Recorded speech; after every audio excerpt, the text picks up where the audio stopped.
Welcome to Command and Control, a podcast series about military command and the control measures used to orchestrate combat engagements and wars. This episode is about contemporary C2 with Eva Sula. The show is sponsored by Systematic. At Systematic, we make the coordination of fires simple by unifying your operational and fires missions plans into one C4 ISR management platform.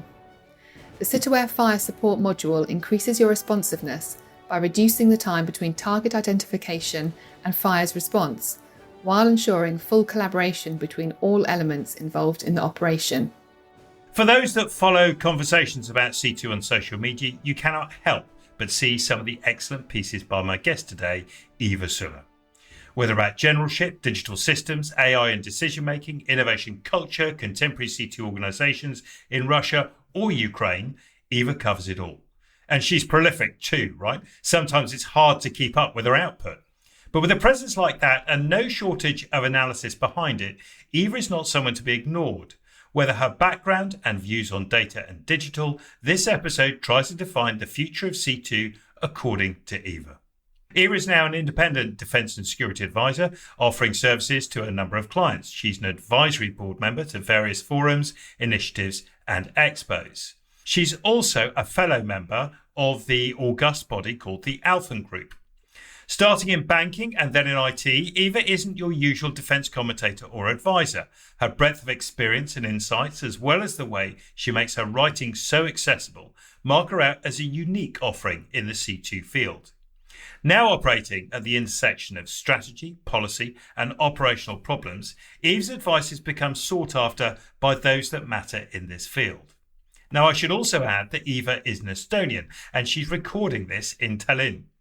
That background might be important as we get into this discussion, as Eva wrote an opinion piece recently about why Estonia isn't Latvia or Lithuania, and we shouldn't make generalizations about the Baltic states without making complete fools of ourselves.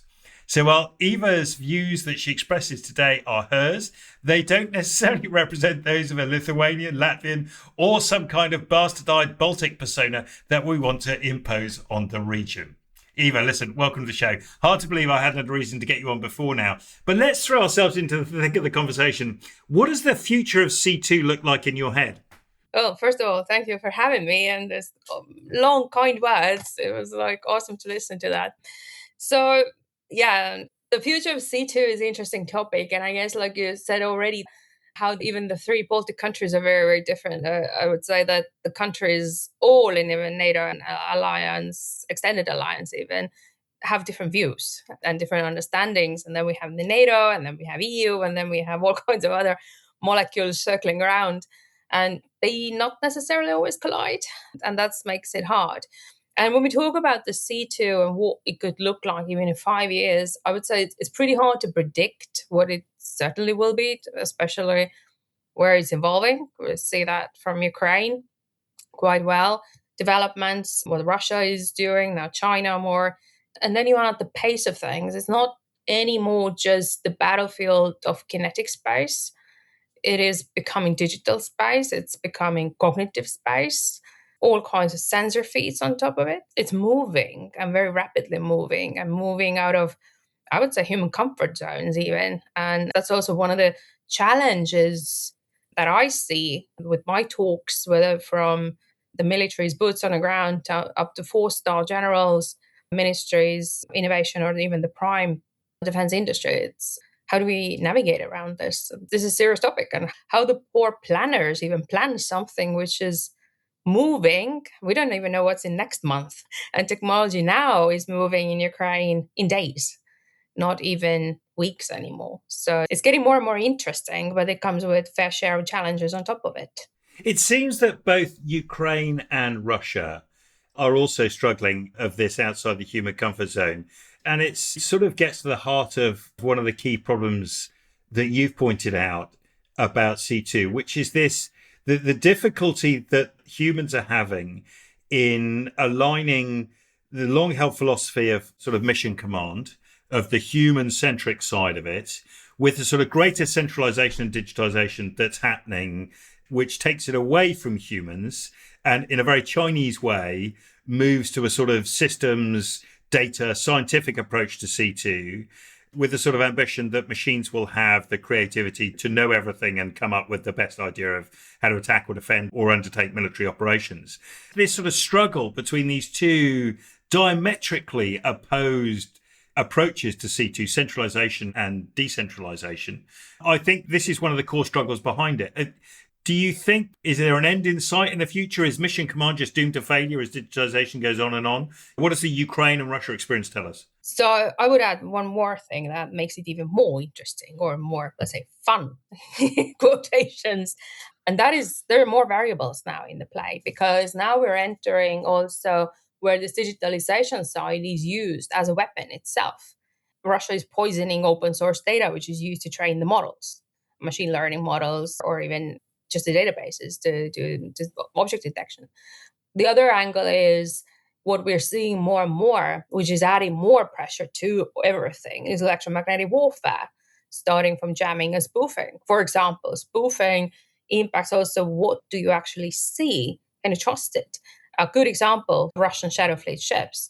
They're spoofed, and you can see when you open the plane tracking systems, there has been Shadow Fleet ships sitting in Tallinn airport. So if we talk about now automating, targeting, and relying only on AI without proper validation even, you would blow up yourself pretty successfully. And then you're like, oopsie daisy. So this adds, because deception part is becoming now bigger and bigger. And then it adds, of course, all this misinformation campaigns that impacts the whole society behind, which can make very hard, okay, how we even control the situation, who is even accountable, and how things evolve. Because we can't forget how the COVID pandemic, respiratory pandemic, turned into global toilet paper pandemic. So we can't assume people are rational when they're getting conflicting information in interesting situations or confusing situations. So it adds more. This is now key to, and I've seen quite a lot, and I'm sure you have as well, when there's a lot of promises how AI takes the targeting, AI decides, AI acts, AI this and that. We don't even have self-driving cars where we can fully rely on. So how are we going to add fully automated AI when we know there is spoofed information, there is poisoned data available, and let it automatically decide what to target or where we launch the drones without actually proper control? It can turn against you. Russia is pretty good at it. If you think how long Russia has been investing into electromagnetic spectrum cyber, we've seen big attacks in cyber as well, massive. Estonia, 2007, the Bronze Night. That's still the master case for the whole NATO, what happened. And that was complex. It wasn't just people smashing the windows on the streets. It was also the biggest cyber attack happened. And Estonia since then has said, we are in cyber war with Russia, despite we're today not the main interest object. There are other countries now, Finland and more Western Europe, for the good reasons. So these things add more complexity. How do we decide? How do we even believe what we see? When you don't know, can you believe that, what you see? And how you run, how you send your troops out, how you send the boots on the ground up. I've talked to one country, a reconnaissance unit, who said as well that we would like to see where the heck we are heading, because we kind of don't want to die. That means also like how we see, have baby drones, have satellite imagery, have the information in advance before we're actually making the move, because nobody wants to die. And we in our societies care about our humans, no matter who they are. Russia don't. And then that makes it very, very different ball game. And that's what we see in Ukraine as well. And also what we see in Ukraine, what makes things even harder, also for command and control side, Russia is bombarding civilian infrastructure massively. And they don't just do one launch. When the aid is sent, they do the second attack on top. So the casualties, it's huge in numbers now, and it's getting worse and worse. And that is to break the trust of society towards decision makers and towards also army and everybody else. So that leads and pushes us completely to psychological world massively, how we tackle that, and how we at the same time adjust and adopt the way of thinking from platform to unknown and rapidly changing mindsets. That's pretty hard. And what I experience quite a lot is commanders rely heavily on past experiences, rightfully so. And that's often Iraq, Afghanistan, sandpits, how some call them. But we now need to shift the mindset more closer to what we see in Ukraine. And Ukrainian commanders are very open about the good and positive things, but also the pain points and mistakes made, and also how challenging it is when in reality, up to 50 kilometers from the border, you are blind. You don't have connectivity. You don't have tools. You run things radio controlled way, fiber optic way, and how important it is to share information running. Like if one unit tries to launch a drone attack and the other one is jamming to defend themselves, you don't launch anything in real life. And also what is completely missed is what is the actual success rate of, even when we talk about drone attacks, it's 2 out of 10. And things become obsolete, like I said, in days. So how do we get from the platform-centric thinking to fast-evolving capability thinking instead? And that's very hard. And that is pushing also how to rethink the doctrine even. How do we start thinking from the boots on the ground so the reconnaissance guys feel, okay, we can go, we can move on, or we can take action. And if you're cut off, you don't have connectivity, then what? And this leads also bigger problems or challenges because, for example, developing those solutions, as you mentioned, scientific side as well, that's why I'm bringing this in, developing systems to operate disconnected way is not even incentivized. It's 5G, 6G, data links, whatever not, fiber. If you don't have it, which is Ukrainian case, then what? And it's not sexy, so there's no money. Nobody's doing it. But we're digging ourselves whole with this. And this is also where the commanders need to come in and say, hey, ask those hard questions. You don't need to know all the technical details, but you need to ask the hard questions. Is it validated? Is it proven? How it's up to date? Sustainment, connectivity. If we don't have connectivity, how, what, who, how many? And of course, the question of the mass as well. Mass is a big thing. Russia launches attacks in huge numbers now. And also this way of thinking like, oh, but we have missiles and ammunition and we don't need the drones. Yeah, well, we see also how easy or hard it is to produce anything, and stockpiling. It's a very big problem today. So what is the alternative? What's the plan B? And Russia is using everything that's cheap very successfully. So it adds a lot of challenges, and the lessons from Ukraine, and we've seen repetitions already in Iran, then perhaps we should start learning more about this. And also how much work goes in it. Everybody's seen Delta. Most of us seen Delta. But not many understand how much work is actually behind it, from this regular machine learning side, even object detection, because things change. A few months ago, Russia came out with new camouflage, the zebra design. You need to retrain everything because your models don't recognize that. Landscape changes, weather patterns, everything changes. And the accuracy Ukraine today has is about 70% of the outcome. So you need quite a lot of human input in it. You can't blindly rely, I just press the button, the magic happens, and accountability sits in AI. There's a lot of buzzwords and a lot of marketing and a lot of lab tested. The battlefield tells a completely different story now. And that combination of things makes it really, really hard. Also cross-domain thinking, like, oh, but we are land forces. Yeah, well, great success. If you have Shadow Fleet used as a launch platform for the drone swarm, it's your problem in 5 minutes. So the domain, now we look also this multi-domain, which has been more or less slide for a very long time, how it actually comes into action from a adversarial point of view. There's a lot there. There's a lot to dig into. I just want to highlight a couple of points there. Delta, which is the Ukrainian developed C2 system they've got, has been this massive evolution. And their experience of operating in a electromagnetically denied environment, so disconnected. And it used to be 1 kilometre to the front. There's now sort of a 25 kilometre corridor either side where you can't get information. Right at the start of the campaign, or Russia's campaign and second invasion, the Ukrainian land forces were going back on motorcycle riders and cyclists, passing handwritten notes from commanders up to higher headquarters because it was so disconnected. We can't forget Russia, since 1996, invested 1/3 of their defense budget in electronic warfare. So this is not a shock, right? We know this has been coming.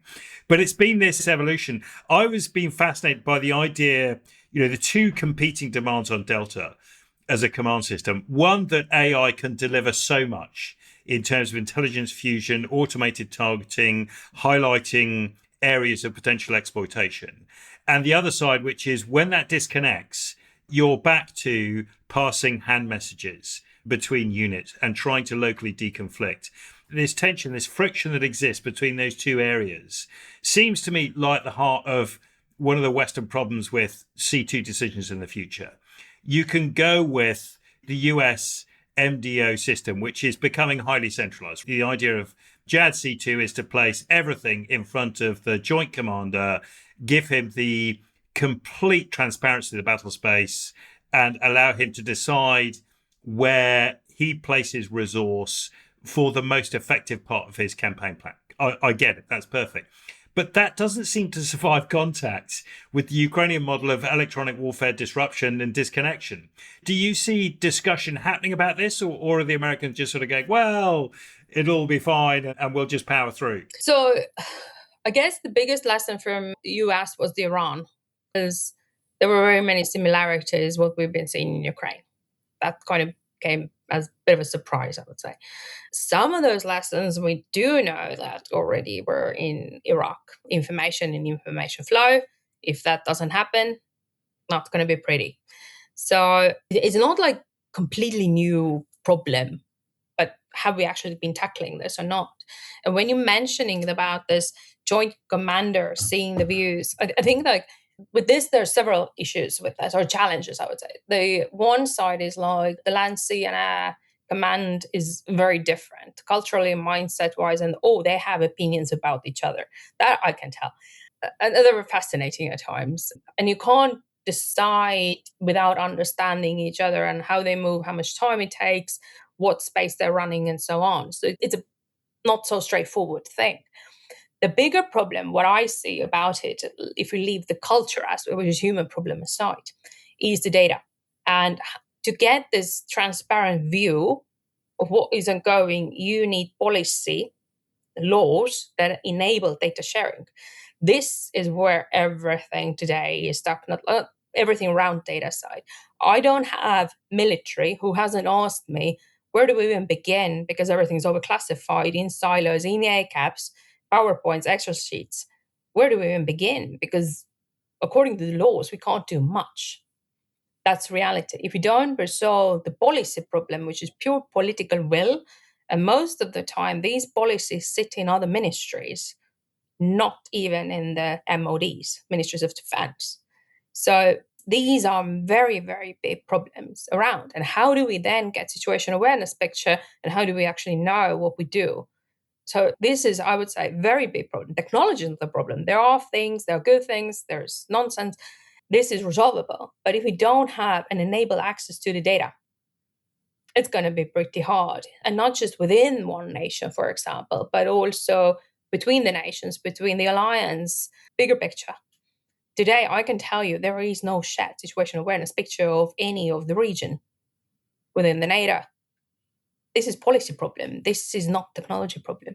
And if we don't resolve these things, we will not be able to do anything near multi-domain, interoperable, whatever you want to call it, because it's just not easy to do. And what we know regarding in Ukraine as well, Ukrainian battlefield, it's a huge amount of land.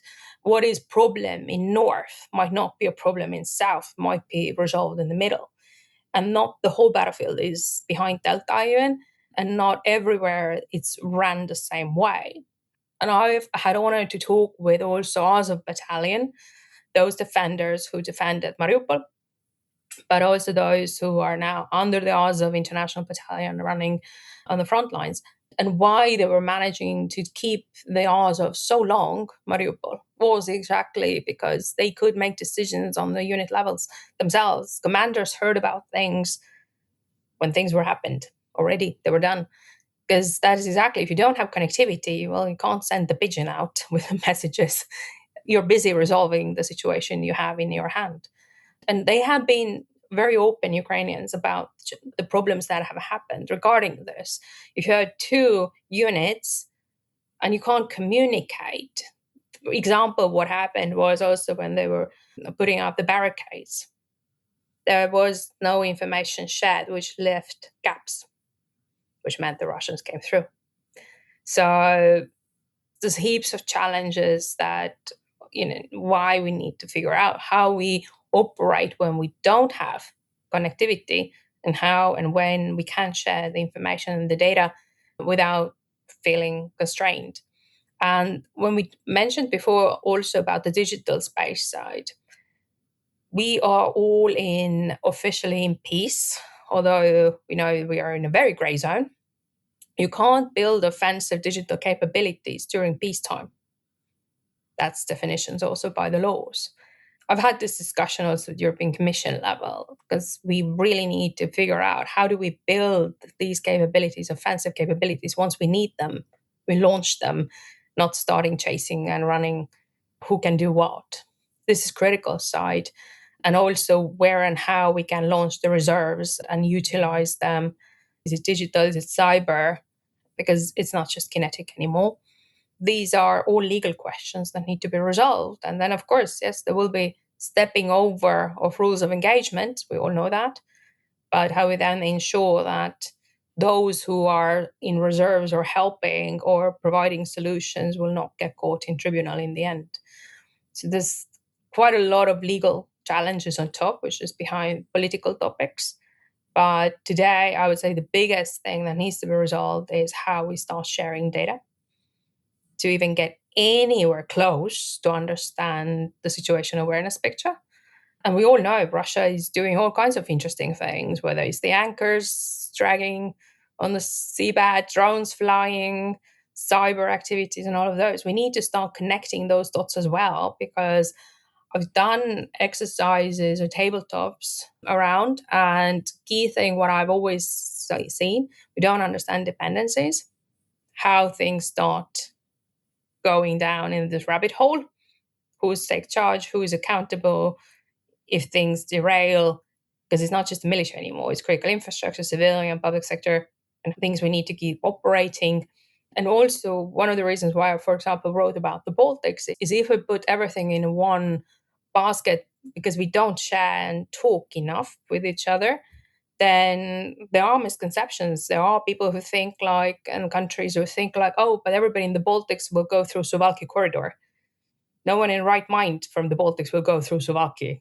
Anybody related with the army knows exactly that's not a place where civilians will ever evacuate. It's just how we keep the railways, and everything is bombarded to pieces. That's how it's going to be. So we need to share the knowledge and collaborate more closely. Everything is tied with information space and sharing the data, even up to that level. So we actually prepare for real things. It's interesting hearing you talk about data and information and the systems. I was reading a piece recently by Rand on the Chinese PLA model of C2 and how that's coming about, and their focus on exploiting the West's future dependency on data and connectivity through their electromagnetic and space warfare program. Yes, at the same time, they're building the centralized system, the large model, the DAO, the SHU, the knowledge, the algorithm, that pulls all this together, that goes exactly the way that we've been talking about in making decision-making in C2 a scientific data model and removing the human from it, albeit from their perspective, it removes the danger of political threats to the CCP. But they are moving entirely towards a data-driven, human outside the loop approach to C2. But they're doing that deliberately in order to attack and undermine the West dependency on data and feeding the corruption right in at the start. If we already know that the large language models and AI systems are lying, deceiving, and giving incorrect answers about 1/3 of the time, and it's got worse. So there's no improvements. It's gone from about 21% to 33, 34% at the moment. You can call it an error rate, but the amount that AI is lying to us. If China is able to overcome this, do you see this being resolved through a technical issue? Is there some way around this? Because it can't simply be a matter of just sharing more data, because more data brings more errors, right? What's the way around this? Is there a technical solution? It's again human solution. In particular, China and the population of China, you will find quite a lot of people who will do the manual labeling, exactly like it's happening in Ukraine. And that is also the misconception that is there is like, oh, if we have AI, the workload is disappearing. It's not, it's shifting.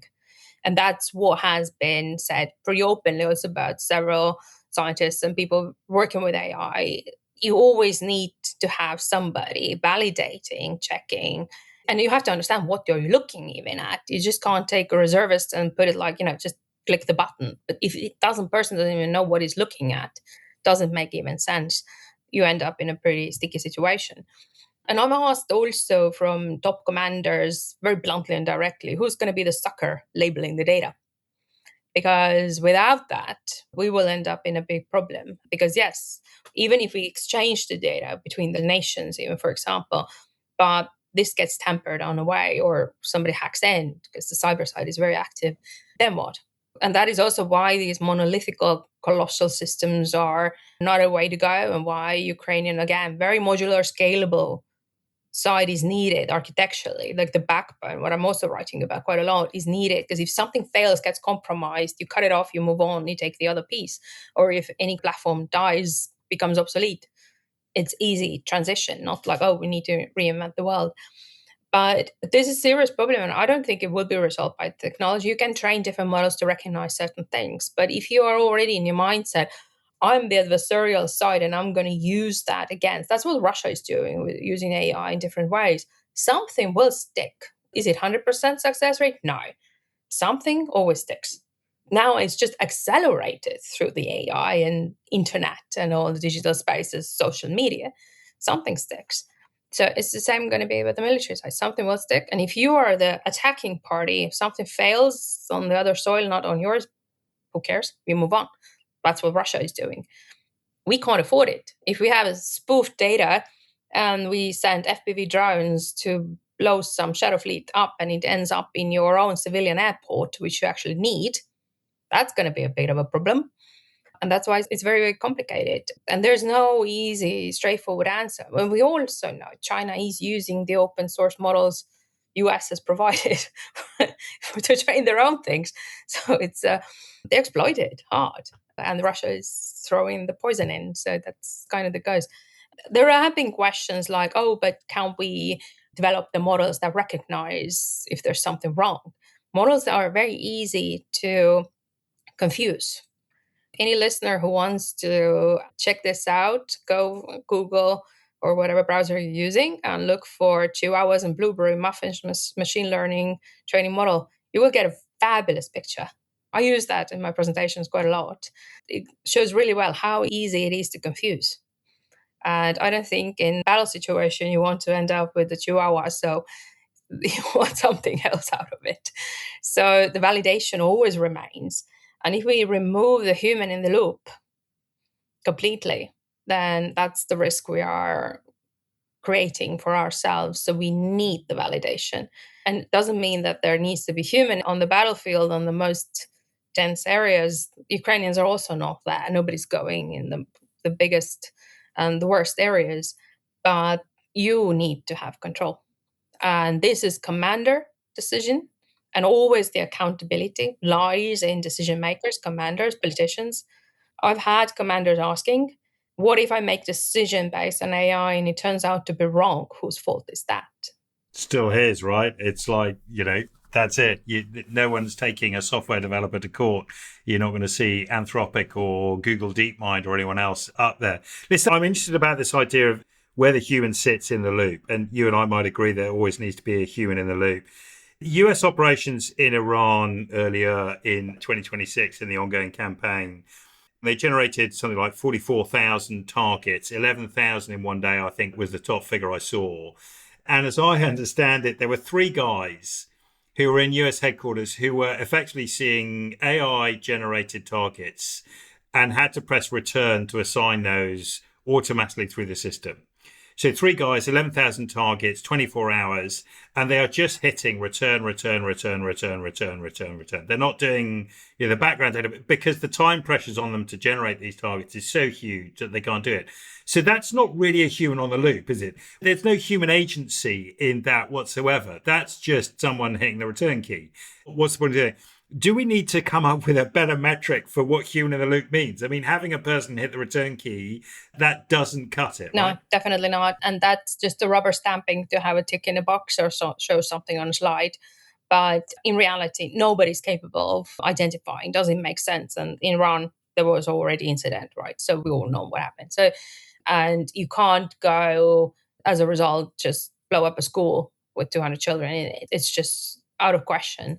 And the only metric for that really is you need to have people not just to have a tick in the box, rubber stamping things, but you really need to think through who are they and what is actually ongoing. And you always have also the risk that we can't forget also the risk, and we have seen already happened as well, is Russia is recruiting for the espionage, but they can recruit also for sabotage. So the background checks are very, very critical for those people who are there making life and death decisions. And that's also the risk why I mentioned those shadow fleet ships. If you just do this rubber stamp, clicking, clicking, clicking, without thinking, and hey, that's actually our own airport or energy facility or port, critical military mobility port, railways, you're going to blow it up, basically. And then who is accountable for that? So this rubber stamping is a real danger. And this is the challenge. How do we get past this hype and this, AI decides and makes decisions for you? That is very, very dangerous. AI doesn't think. AI is pattern recognition, and it doesn't know what is looking. So there's always has to be human. And I'm always saying it's not just in the loop or on the loop. I always say on top of the loop, under the loop, right side, left side of the loop. It's always human decision and accountability. And that's why I also say that if there's a commander or politician who doesn't understand who's accountable, I will send them a mirror for Christmas so they can always see who is accountable. So I just want to cover, as we come to the end of this, the cultural differences. And I hinted at it at the start lightheartedly about you being Estonian and no sweeping generalizations. But in this discussion that we're having right now, Russia and China, for example, have a very different culture. They have a very different understanding about if someone hits a school, well, that's just collateral damage. It's just the way war goes, suck it up. We're fighting in diametrically opposed ways in culture, right? I think we get that. Our enemy is different, right, from us. They're not the same way. They don't regard logic or rationality in the same way. They don't make decisions the same way. It's completely different. They use command systems a different way. I get all that. And actually, we should also nod to how Russia has done well at evolving its C2. We might not like to say it, but we should admire some of those things they've done, right? Because they have led us, they've led the Ukrainians in some of our thinking, so we should be there. I just wonder if we're so different from our adversaries, are we so different within the alliance that cultures are very different? I mean, we take almost straight off the shelf, wholesale accept and become subservient to US concepts, for example. Are those suitable to all cultures across NATO? Are we going to find that in the reality, MDO doesn't quite work because our risk culture or our behavioral culture is so different? Are there differences in the culture across the alliance that are going to make it more difficult than we appreciate? There definitely and surely are. Even if you saw when the war started, many European countries were like, we need to talk with Russia. We need to call and meet behind this never-ending table, which kind of was like, for the people in the Baltics were like, this is the dumbest thing to do. You don't negotiate with terrorists, like Kaja Kallas has bluntly set out. And that's true. And the cultural differences are huge. And whenever I'm talking, it doesn't matter which country I'm talking at, the closer to the border, the more you understand the threats and what the risks and what the game is about, because we have the memory of what our nations have gone through. And that is very, very different from when the war ended, World War II ended, and you lived in peace and rebuilt your country and you've enjoyed it. But if you come from occupation, you understand things very, very differently. And I'm personally old enough to remember the tanks and the situations when how we regained independence as a small child and the fear of a small child. So it's a completely different ball game. And their threat pictures are seen very differently. And most are still like, we talk, we think, we have heaps of time. We don't. And the US ways definitely don't work everywhere. And the other very big challenge is like how to not be so dependent of US thinking, because we don't know what's going to come tomorrow morning from the White House even. And technology wise, we are very dependent, whether we like to say it or not. And the other aspect, what is relevant to understand is also the historical backgrounds. And that I see quite a lot, because many think like, oh, what Russia is doing is relatively new and get a theme of doctrine and whatnot. No, most of those things, ideological things, a way of thinking is deeply, very, very old. Maskirovka, Battle of Bulikov, 1380 already. That's one of the oldest tricks in the book. And Russian ambition is not the Soviet Union, it's the empire. And that's fundamentally different. Why Ukraine? Why Kiev? That's where Russia was born.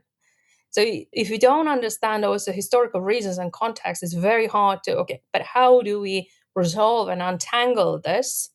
Because if the whole nation is believing in something, it's not just one man saying something. Propaganda is a massively effective tool. And people believe that, the Ruski Mir and all of those things. And also what we've been in society-wise also ignoring and not always and fully understood, also what Russia has done very long time through culture, literature, ballet, music. It's getting into your country. It's one of the tools they've always used to develop the Ruski Mir, basically. And that's a challenge we need to also look into ourselves. Why I wrote the Baltic series, how even 3 countries are massively different. Lithuania has ruled also down to Black Sea back in the day.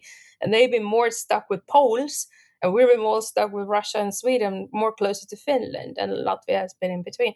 And this is similar history throughout every other country. You need to understand the reasons behind and how to operate. That defines how we think, who we are, and then that leads to command and control as well. There's very, very big cultural differences, mindset differences.